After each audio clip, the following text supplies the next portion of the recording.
அன்பானவர்களே, அன்பு வணக்கங்கள். மரணத்திற்கு பின் மனிதனின் வாழ்க்கை, அதை பற்றி தெளிவாக நீங்கள் தெரிந்து கொள்ள வேண்டும் என்பதால் இன்றைய ஆவி உலக ஆராய்ச்சிகளின் வெளிவந்திருக்கின்ற உண்மைகளை தெள்ளன் தெளிவாக எடுத்து கூறி வருகிறேன். பூமியில் வாழ்வதோடு மனிதனின் வாழ்க்கை முடிந்து விடவில்லை. பூமியில் வாழ்ந்து முடிந்த பின் அவனுக்கு ஆவி உலகிலே மற்றொரு வாழ்க்கை இருக்கிறது. அந்த வாழ்க்கை எப்படி அமைகிறது? எந்த முறையான வாழ்க்கையை இறந்து போனவர்கள் இப்போது வாழ்ந்து வருகிறார்கள்?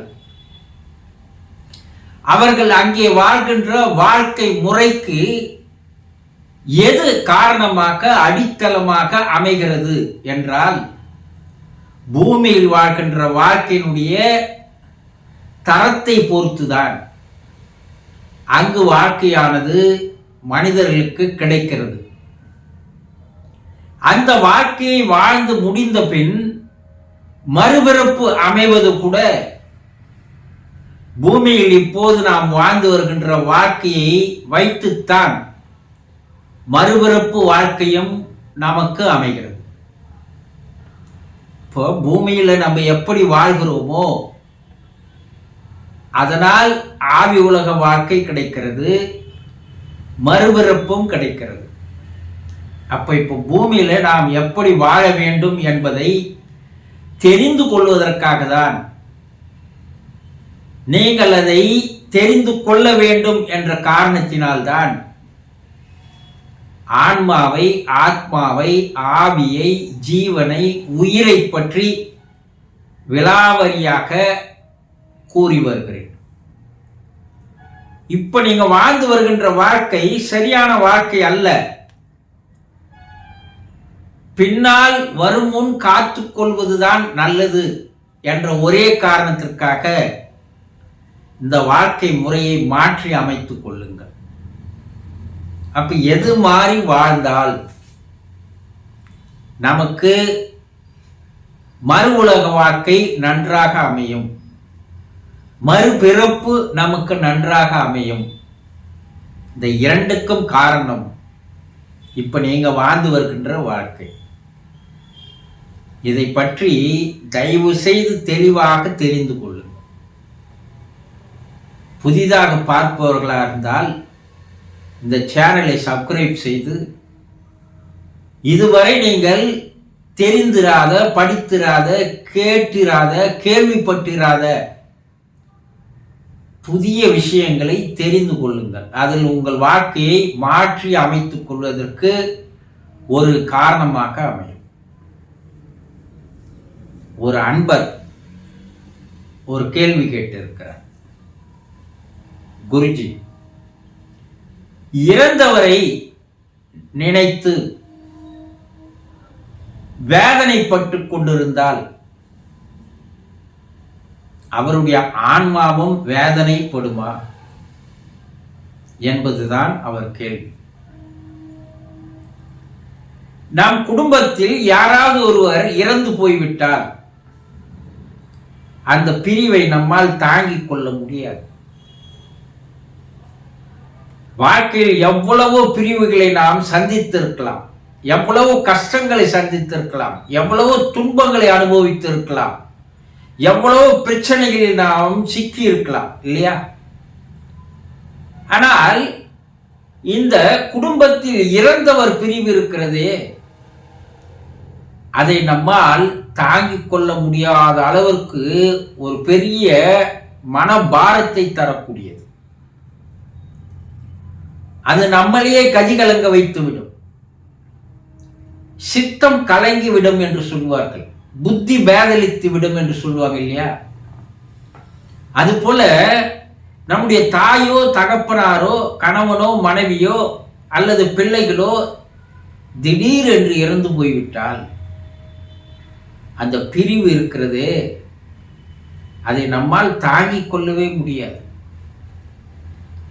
மரண வேதனை என்று சொல்வார்கள் இல்லையா, அந்த வேதனை தான் அவர்கள் பிரிவந்த போது நமக்கு ஏற்படுகின்ற வேதனை. இது மாபெரும் வேதனை, இதுவரை அனுபவித்திராத ஒரு வேதனை. நம் மீது பாசமாக, அன்பாக, நேசமாக நம்மை கண்ணின் இமை போல இருந்து நம்மை பாதுகாத்த, நமக்கு வாழ்க்கையை கொடுத்த, பிறப்பை கொடுத்த, கல்வியை கொடுத்த, அந்தஸ்தை கொடுத்த, ஆஸ்தியை கொடுத்த அந்த தந்தையார் இறந்து போனால் நம்மால் தாங்கிக் கொள்ள முடியுமா? நம் மீது அன்பை மட்டுமே ஊட்டி ஊட்டி வளர்த்த தாய் இறந்து போனால் தாங்கிக் கொள்ள முடியுமா?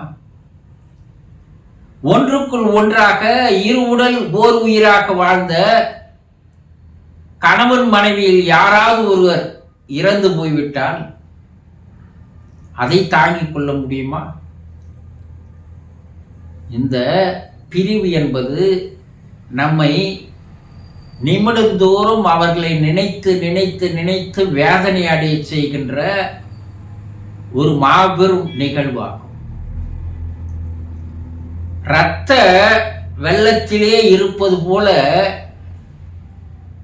நாம் ஒரு தீக்குள்ளேயே நின்று கொண்டிருப்பது போல நம் மனமானது அந்த அளவிற்கு வேதனையில் இருக்கும். ஆக அந்த அவர்களை நினைத்து நினைத்து நாம் எவ்வளவுக்கு எவ்வளவு வேதனைப்படுகிறோமோ, கண்ணீர் விடுகிறோமோ, கவலைப்படுகிறோமோ, துன்பப்படுகிறோமோ, இது எல்லாம் நம்மை மட்டும் வேதனை அடைய செய்வதில்லை.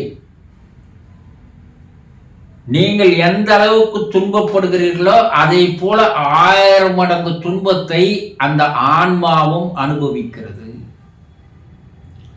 ஏன்னா அந்த உறவு நீங்கள் முடிந்து விட்டதாக நினைக்கிறீர்கள் பார், அது மிகப்பெரிய தவறு. அந்த உறவு முடியவில்லை.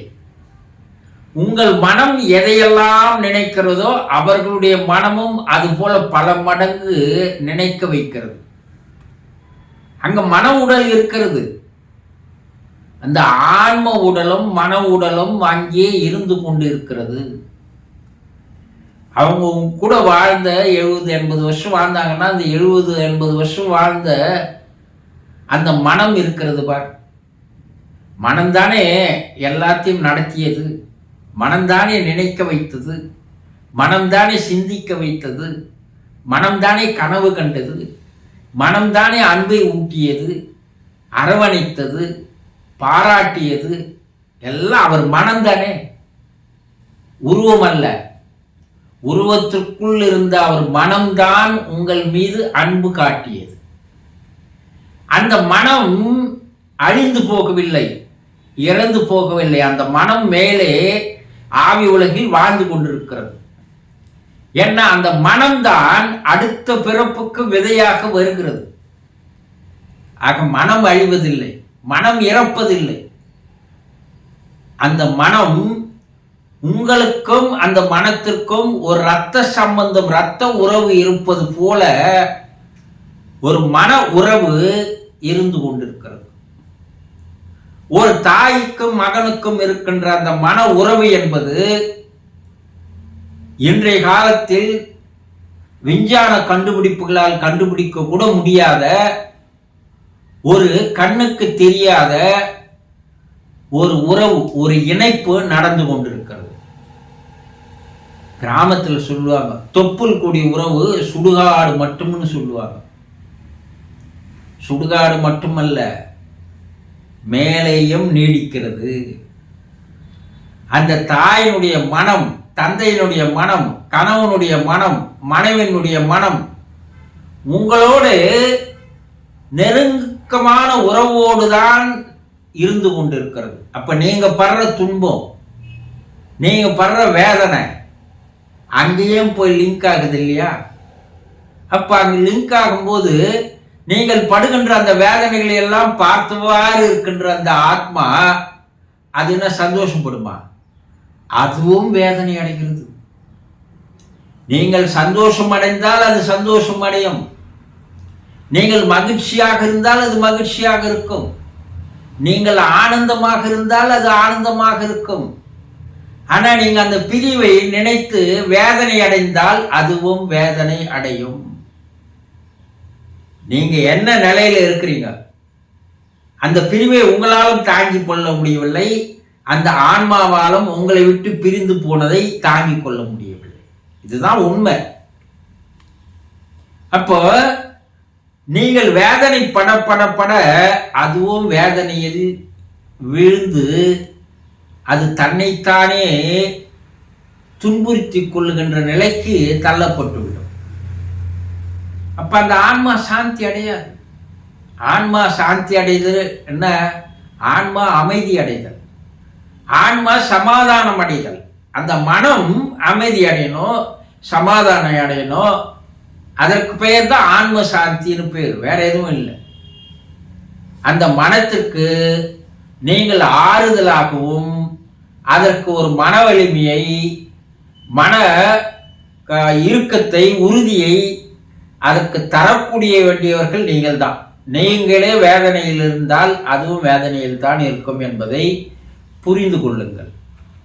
தெரிந்து கொண்டீர்களா? சந்தோஷம்.